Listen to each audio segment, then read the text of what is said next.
সহযোগী হিসেবে নয়, সরকারের কাছে সরাসরি রপ্তানির স্বীকৃতি চায় Bangladesh garments, accessories and plastic manufacturers association. সংগঠনটি দাবি করেছে, পোশাক, ওষুধ কিংবা অন্য মাধ্যমের সাথে 8.5 এবং সরাসরি 1.5 বিলিয়ন মিলিয়ে মোট $10 বিলিয়ন পণ্য রপ্তানি করেও এখনও সহযোগী খাত হিসেবেই রয়ে গেছেন তারা। অথচ বিশাল এই খাতকে সরাসরি স্বীকৃতি এবং নীতি সহায়তা দিলে বিশ্ববাজারে $750 বিলিয়ন বাজারে নিজের অংশীদারিত্ব বাড়াতে পারবে বাংলাদেশ। জাহিদুল ইসলামের প্রতিবেদন। গার্মেন্টস পণ্য, পোশাকের কার্টন, পলি, লেবেল, প্যাকেজিং, টেক্সটাইল মেশিনারিজের প্রদর্শনী শুরু হয় বুধবার। অংশ নেওয়া প্রতিষ্ঠানগুলো বলছে, সাড়া পাওয়া গেছে ভালো, তবে ব্যবসার প্রসারে প্রয়োজন সরকারের সহায়তা।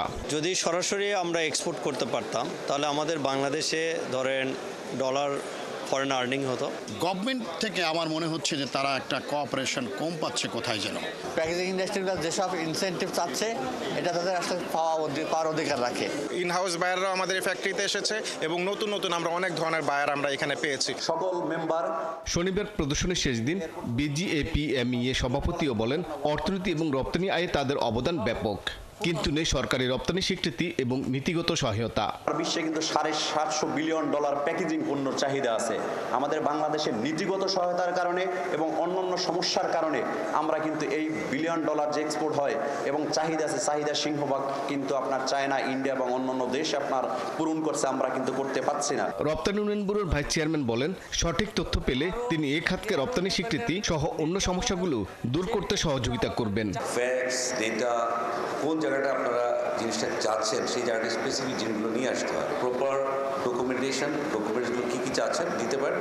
আমি স্যারের সঙ্গে আশ্বস্ত করতে চাই 1 মাসের মধ্যে এটা আপনাদের সমস্যার সমাধান হবে। প্রধান অতিথির বক্তব্যে শ্রম ও কর্মসংস্থান উপদেষ্টা বলেন, গার্মেন্টস শিল্পকে নিয়ে পার্শ্ববর্তী দেশ অপপ্রচার এবং ষড়যন্ত্র করছে।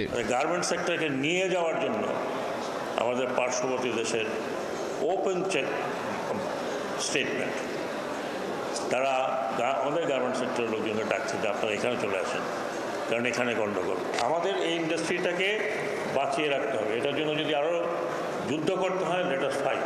বলেন, বিগত সময় দুর্নীতির জন্য ব্যাংকিং খাতকে ধ্বংস করে দেওয়া হয়েছে, তবে এসব মাফিয়াদেরও ছাড় দেওয়া হবে না। দেশের ক্ষতি করে অন্যের আরেকজনের মেহমানদারি করবে। জাহিদুল ইসলাম, ৭১, ঢাকা।